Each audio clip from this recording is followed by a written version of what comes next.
Bryan Lee O'Malley, as in Scott Pilgrim, he writes unlikable characters so well, especially complicated female characters, and in Snotgirl we see both an unlikable character and a complicated female character in one. This is Snotgirl. You're gonna want to know about this series. Also good news, it's coming back in December 4th, so let's get into it. So yes, written by Bryan Lee O'Malley, art by Leslie Hung. Love the art style, love the color scheme, I love the character designs. It's a lot of fun.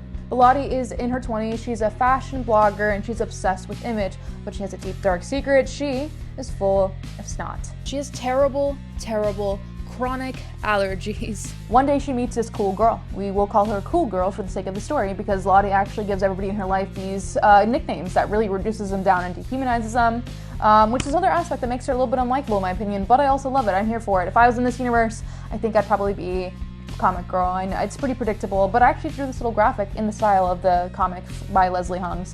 But yes, so we meet Cool Girl, Snotgirl meets Cool Girl, and she is both intimidated by her and obsessed with her, possibly has a crush on her as well. So Lottie and Cool Girl are hanging out at this bar when Lottie sees her ex-boyfriend walk in and goes into the bathroom and has a crying, snotty episode, and Cool Girl walks in on her and immediately gives her the nickname Snotty. She does not take this well. She has very disproportionate reactions to most things going on in her life, but this little conflict in the bathroom stall between Cool Girl and Lottie ends with Cool Girl in a pool of her own blood on the ground. Lottie, aka Snotgirl, is confused. You know, she's on new medication and she does not know what just happened, but Cool Girl is now in a pool of her own blood and she runs. She lays low for a few days, but nobody comes and finds her, and there's nothing on the news about a dead girl in the bathroom stall. So what exactly happened to Cool Girl? I mean, that'll happen, right? I mean, Cool Girl isn't answering her calls, so something is definitely going on. So thus the murder mystery aspect. But if she's alive, then I guess it would just kind of be a head injury mystery if you think about it. Lottie is a self-centered, self-obsessed character, so it's interesting to see how she reacts to potentially killing somebody,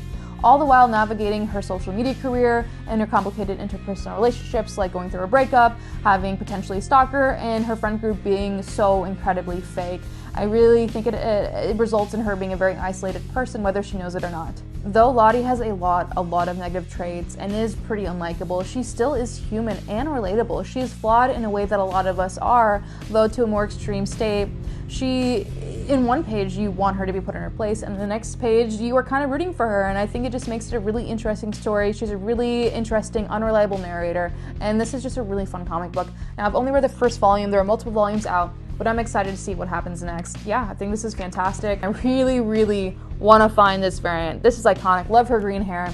Love the cigarette, love the blood and snot. Issue 16 begins a brand new story arc and it drops December 4th, so find a local comic book shop near you, and also you can read issue 1 for free on the Image Comics website.